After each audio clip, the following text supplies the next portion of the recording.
السلام علیکم دوستو، یہ دنیا رہے نہ رہے میرے ہمدم، کہانی محبت کی زندہ رہے گی۔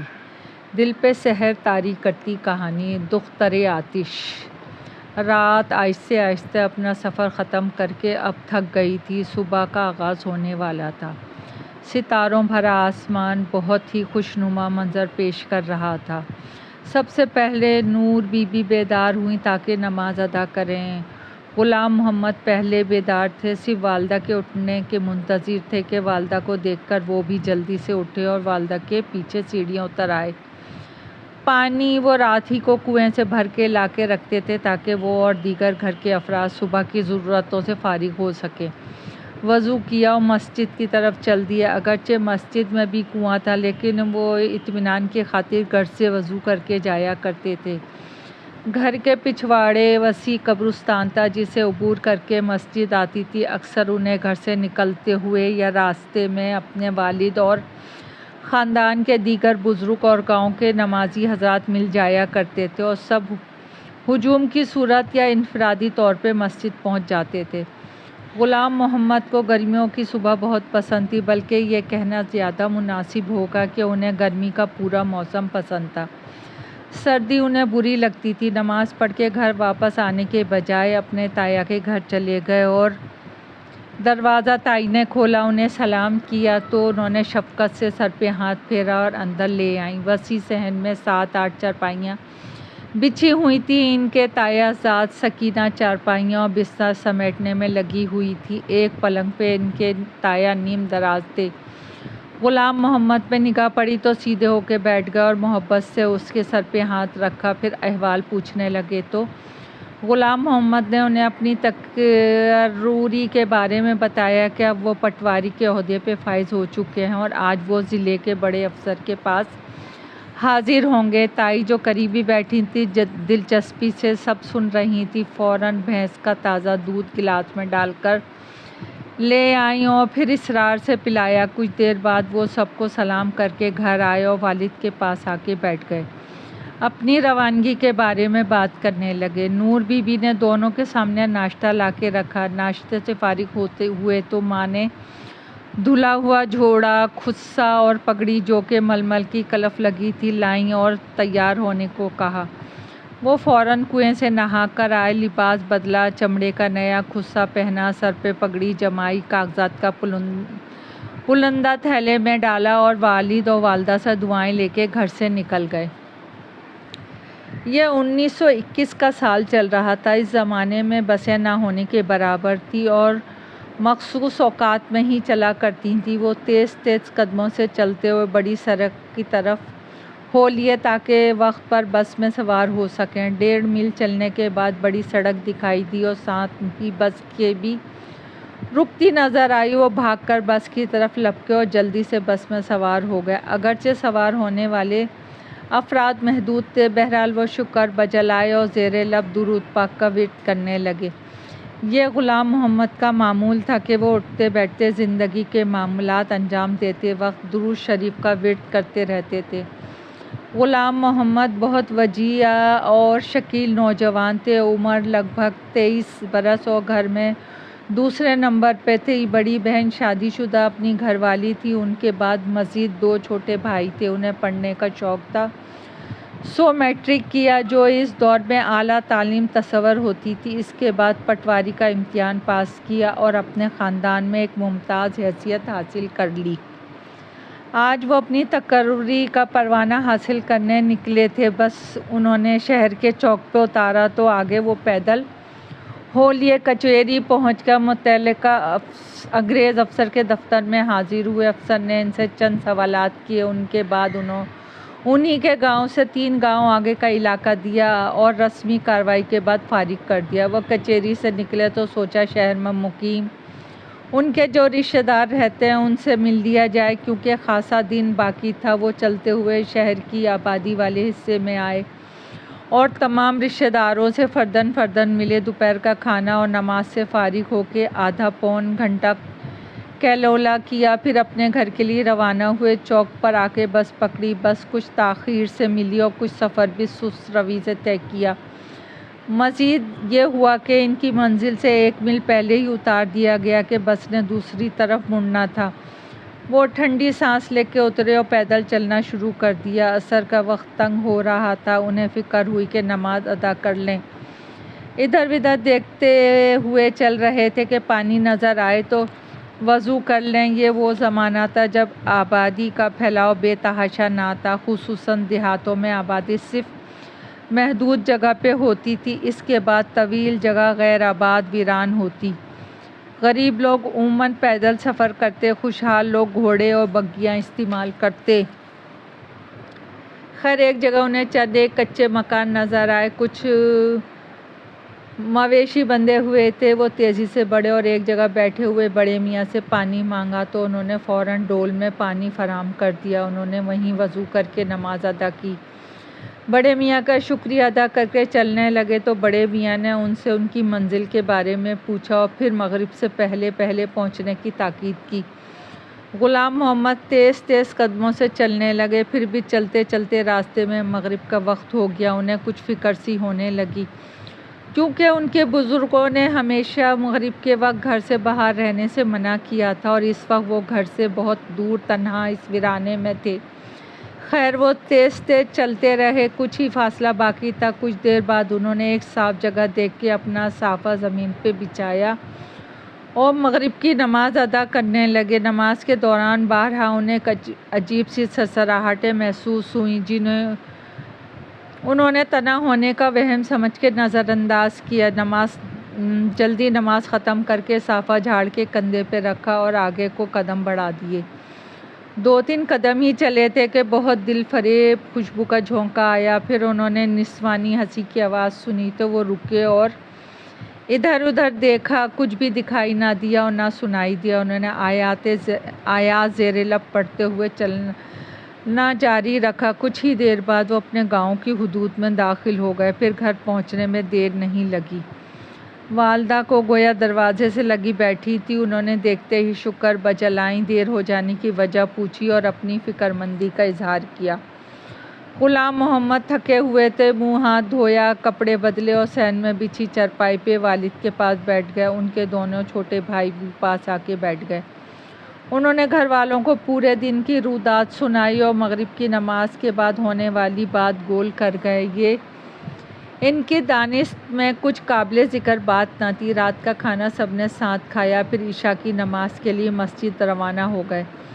نماز سے واپسی پہ سونے کے لیے چھت پہ آ گئے۔ چونکہ غلام محمد زیادہ تھکے ہوئے تھے، فوراً ہی سو گئے۔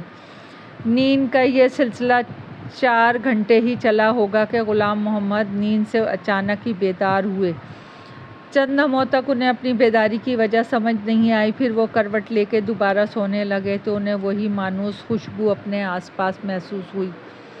پھر انہیں لگا کہ کسی نے دھیرے سے ان کے پاؤں کو چھوا ہو۔ انہوں نے چونک کر اپنی پاتانی کی طرف دیکھا تو کچھ بھی نظر نہ آیا۔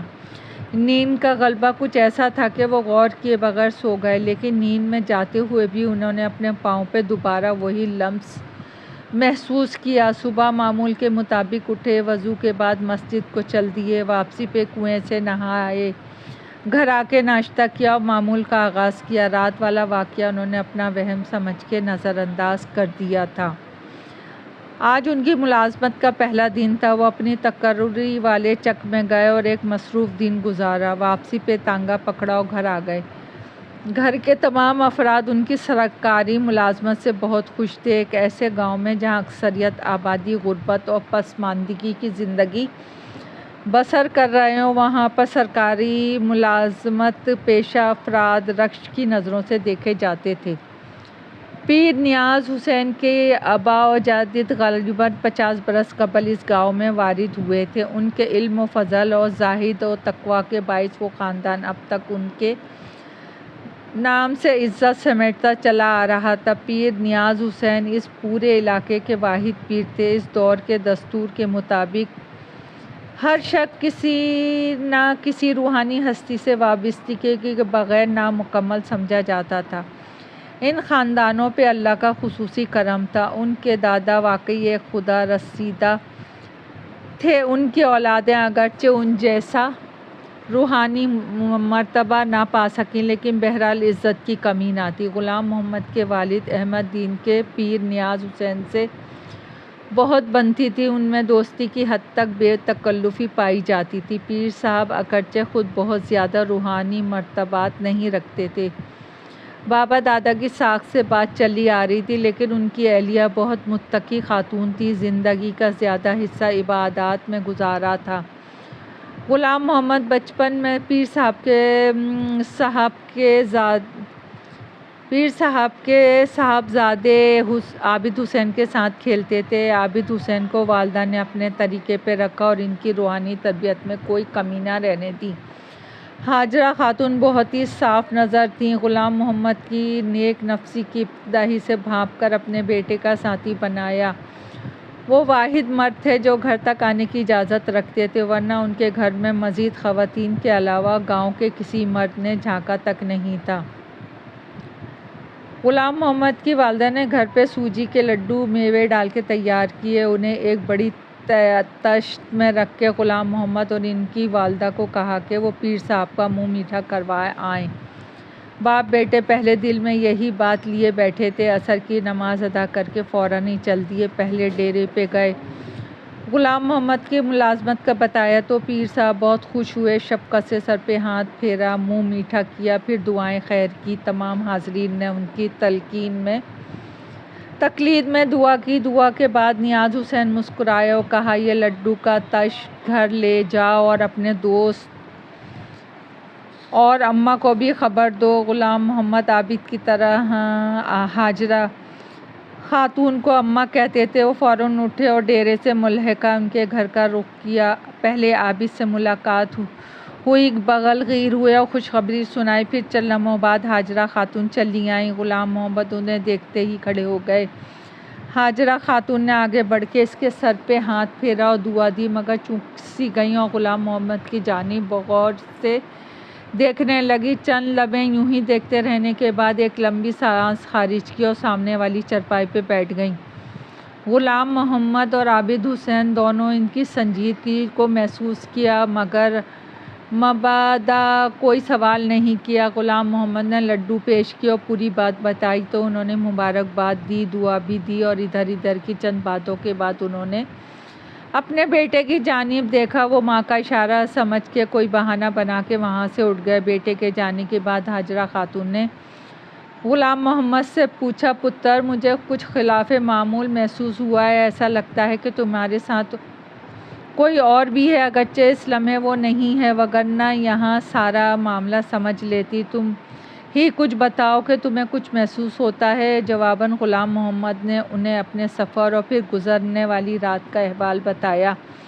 وہ غور سے ان کی بات سنتی رہیں، خاموشی سے غور کرتی رہیں، پھر اٹھ کے گھر کے اندرونی حصے میں چلی گئیں۔ پھر کچھ دیر بعد لوٹی تو ان کے ہاتھ میں سیاہ دھاگے میں پرویا ہوا ایک چرمی تعویذ تھا۔ غلام محمد، تم اس کے بارے میں کسی سے کچھ نہیں کہو گے، بالکل خاموش رہو گے۔ اگر تم میری طرف نہیں آئے تو شاید یہ معاملہ تا دیر چلتا اور تمہیں معلوم بھی نہ ہوتا، مگر اب بات جلدی کھلے گی، سب کچھ سامنے آئے گا، مگر اس کا اظہار کسی کے سامنے نہ ہونے پائے۔ اگر پھر بھی کچھ نہ سمجھو تو میرے پاس چلے آنا، عابد حسین کو بھی شریک معاملہ نہیں کرنا۔ غلام محمد خاموشی سے سنتے رہے، انہیں بہت حیا محسوس ہوئی۔ وہ دور ہی ایسا تھا جب حیا صرف عورتوں میں نہیں بلکہ مردوں میں بھی ہوتی تھی، سادگی اور شرم ہر معاملہ زندگی پہ محیط ہوتی تھی۔ خیر، وہ اجازت لے کے اٹھنے لگے تو انہوں نے کہا، غلام محمد، فرصت ہو تو نور بی بی کو میری طرف بھیجنا۔ یہ کہہ کے انہیں رخصت کر دیا، مگر ان کے بازو پہ تعویذ باندھنا نہ بھولیں اور تاکید کی کہ یہ تعویذ میری اجازت کے بغیر نہیں اتارنا۔ غلام محمد گھر جانے والے راستے پہ ہو لیے۔ وہ گہری سوچ میں تھے، سوچ میں گھرے ہوئے تھے۔ مغرب کی اذان سنائی دی تو مسجد کی جانب چل دیے۔ نماز سے فارغ ہو کے گھر آئے تو بڑی بہن اور بہنوئی آئے تھے، وہ ان سے ملے اور باتیں کرتے رہے۔ کھانا تیار ہوتے ہی سب نے مل کے کھانا کھایا۔ اسی اسنا میں عشاء کا وقت ہو گیا، سب نماز کے لیے اٹھ گئے۔ رات میں چھت پر آ کے سونے کے بجائے باتیں کرنے بیٹھ گئے اور ارد گرد کی چھتوں پہ موجود لوگ بھی محفل میں شامل ہونے آ گئے۔ ایسے میں ایک خاتون رشتہ دار نے پھول جھڑی چھوڑی، نور بی بی اب بیٹے کی شادی بھی کر ڈالو۔ اس پر غلام محمد کی بہن نے کہا، ابا میں بھی یہی بات کہنے والی تھی، آپ تایا یا ماموں دونوں میں سے کسی ایک کے ہاں بات ڈال دیں، کیونکہ غلام محمد کے لیے دلچسپی دونوں طرف سے ہے۔ کچھ دیر تک اسی موضوع پہ بات ہوتی رہی۔ غلام محمد پہلے ہی اپنی چارپائی پہ جا کے دراز ہو چکے تھے، اس بات پر انہوں نے بیٹھے رہنا مناسب نہ سمجھا۔ تایا اور ماموں دونوں طرف ان کا آنا جانا تھا، مگر انہوں نے کبھی اپنے کزن کو تفصیل سے نہیں دیکھا تھا، کیونکہ ان کے جانے پر وہ ادھر بدھر ہو جاتی تھی، کیونکہ ان دنوں ایسا ہی دستور تھا، سرسری دیکھنا ہی ہوتا تھا، لہٰذا وہ اپنی رائے دینے سے قاصر تھے۔ نہ ہی کبھی انہوں نے اس موضوع پہ سوچا تھا۔ دن بھر کے واقعات کو سوچتے سوچتے سو گئے۔ آنے والی صبح کو اٹھ کر معاملات سے فارغ ہو کے نوکری پہ جانے کو تیار ہوئے تو پتہ چلا کہ بہن اور بہنوئی بھی روانہ ہونے کو ہیں۔ ناشتے کے بعد سب ساتھ ساتھ ہو لیے، کیونکہ بہن کا سسرال ان کے راستے میں پڑتا تھا۔ ملازمت پہ آ کے لگے بندے معمول میں لگ گئے۔ شام گئے وہ فارغ ہوئے تو واپسی کا سفر انہوں نے پیدل ہی کرنے کا سوچا۔ اپنے کاغذات کا پلندہ تھیلے میں ڈالا، تھیلے پکڑا اور نکل آئے۔ موسم خاصا گرم تھا۔ وہ آیات کا ذکر کرتے ہوئے جا رہے تھے۔ آدھے راستے میں ایک نہر نما پانی کا نالا پڑتا تھا، جس کا پانی کھیتوں کے لیے استعمال ہوتا تھا۔ یہاں آ کے انہوں نے سوچا تازہ دم ہو لیا جائے۔ نالے پر آ کے منہ دھویا، پاؤں ٹھنڈے کیے، چند لمحے سستائے اور پھر چل پڑے۔ بے دھیانی میں اپنا تھیلا کنارے پہ چھوڑ دیا۔ ابھی چند فرلانگ آگے ہوئے ہوں گے کہ دفعتاً یاد آیا کہ تھیلا ہاتھ میں نہیں۔ ذہن پہ زور دیا تو نالے کے کنارے رکھا یاد آ گیا۔ پھر واپس چل دیے۔ علاقہ بہت بہت ویران تھا، دور دور تک کسی شے پہ نگاہ نہ پڑتی تھی۔ گرمی کی وجہ سے کھیت بھی خالی تھے۔ جب وہ نالے کے قریب آنے لگے تو دور سے کسی کی پشت دکھائی دی، جیسے کوئی نالے میں اسی جگہ پاؤں لٹکائے بیٹھا ہو جہاں ان کا تھیلا رکھا ہوا تھا۔ قریب آ کر احساس ہوا کوئی عورت ہے اور تھیلا اس کے قریب رکھا ہوا تھا۔ مجبوراً تھیلا اٹھانے کے لیے مخاطب کرنا ضروری تھا۔ وہ پہلے کھنکارے اور پھر بولے، بی بی یہ تھیلا میرے آپ کے قریب رکھا ہے، اگر اجازت ہو تو اٹھا لوں؟ ان کی آواز پر عورت نے سر گھما کے پیچھے دیکھا۔ غلام محمد کی آنکھوں کے سامنے برق کون گئی۔ اس قدر حسین عورت انہوں نے اپنی زندگی میں دیکھی نہ سنی۔ دو چار لمحوں کے لیے وہ حواس باختہ سے ہو گئے۔ عورت جیسے لڑکی کہنا زیادہ ٹھیک ہوگا۔ ان کا تھیلا پکڑ کے اٹھ کھڑی ہوئی، ہاتھ آگے بڑھا کے تھیلا ان کی جانب کر دیا۔ تھیلا لیتے ہوئے ہاتھوں پہ نگاہ گئی تو بس دیکھتے ہی رہ گئے۔ ہاتھ کا حسن الفاظ میں ڈھالنا ممکن نہیں تھا۔ وہ تھیلا لے کے پلٹنے ہی والے تھے کہ لڑکی نے کہا، میں یہاں تنہا ہوں، کیا آگے کا سفر آپ کے ساتھ کر سکتی ہوں؟ شام ہونے والی ہے، راستے میں کوئی تانگا ملا تو بیٹھ جاؤں گی۔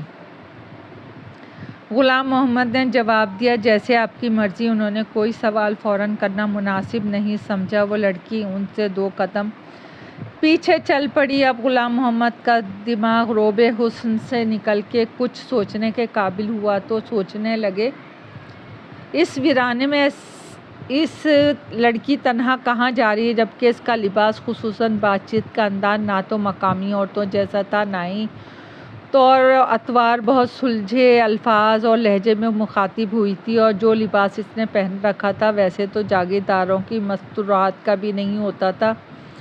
چلتے چلتے وہ غیر محسوس انداز میں اس کے برابر آ گئی۔ انہیں وہی مانوس سی خوشبو محسوس ہوئی۔ وہ پردے سے آ رہی تھی۔ اس کا لباس بھی ایسا نہ تھا جو کہ اس علاقے کی خواتین کا ہوتا ہے۔ چلتے چلتے انہوں نے سوال کیا، بی بی آپ کہاں کی رہنے والی ہیں اور اس وقت تنہا کہاں جا رہی ہیں؟ اس نے جواب دیا، میں فتح پور کے قریب جو علاقہ خالی ہے وہاں رہتی ہوں۔ آج دل کے مجبور کرنے پر آپ کے سامنے ہوں۔ غلام محمد کچھ حیران ہوئے اور بولے، بی بی فتح پور میرے گاؤں سے کچھ ہی دور درمیان میں جس خالی علاقے کا ذکر کر رہی ہیں وہاں سے میرا 2-3 بار گزر ہوا۔ وہاں تمام نیم جنگل جیسا ہے، وہاں تو آبادی ہی نہیں، نہ کوئی مکان نہ گھر، آپ وہاں کیسے رہتی ہیں؟ دوسری بات کہ میں آپ کو زندگی میں پہلی بار دیکھ رہا ہوں، میں آپ کو نہیں جانتا، تو آپ کیوں میرے لیے اکیلی آئیں؟ یہ سن کے چلتے چلتے رک گئی۔ غلام محمد کو بھی رکنا پڑا۔ وہ ان کی جانب رخ کر کے براہ راست دیکھتے ہوئے بہت آہستگی سے بولی، غلام محمد، آپ نے مجھے نہیں دیکھا، لیکن میں نے آپ کو دیکھا ہے۔ تب سے اب تک میں ہر وقت صرف آپ ہی کو دیکھنا چاہتی ہوں۔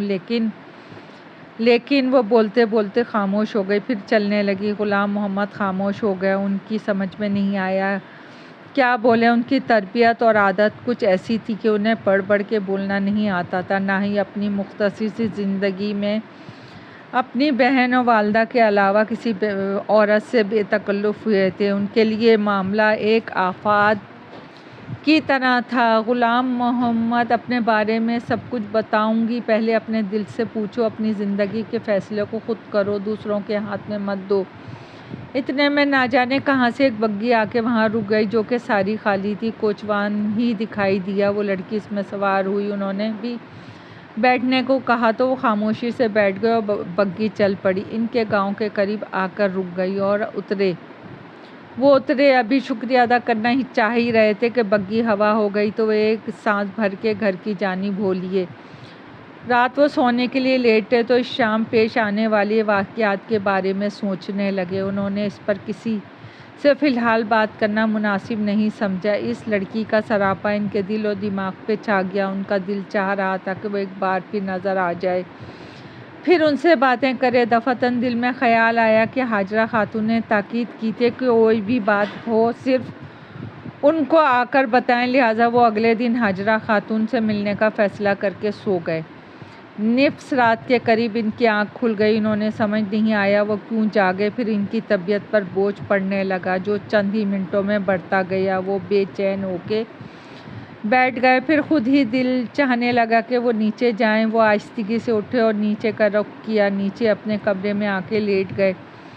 کمرے میں گہرا اندھیرا تھا، پھر نہ جانے کیوں ان کے بوجھ میں کمی ہونے لگی، یہاں تک کہ وہ پرسکون ہو گئے۔ گرمی کے باوجود انہیں گرمی نہیں لگ رہی تھی۔ وہ سونے کی کوشش کرنے لگے۔ اندھیرے میں اچانک ایک سایہ سا لہرایا، پھر وہی خوشبو پھیل گئی۔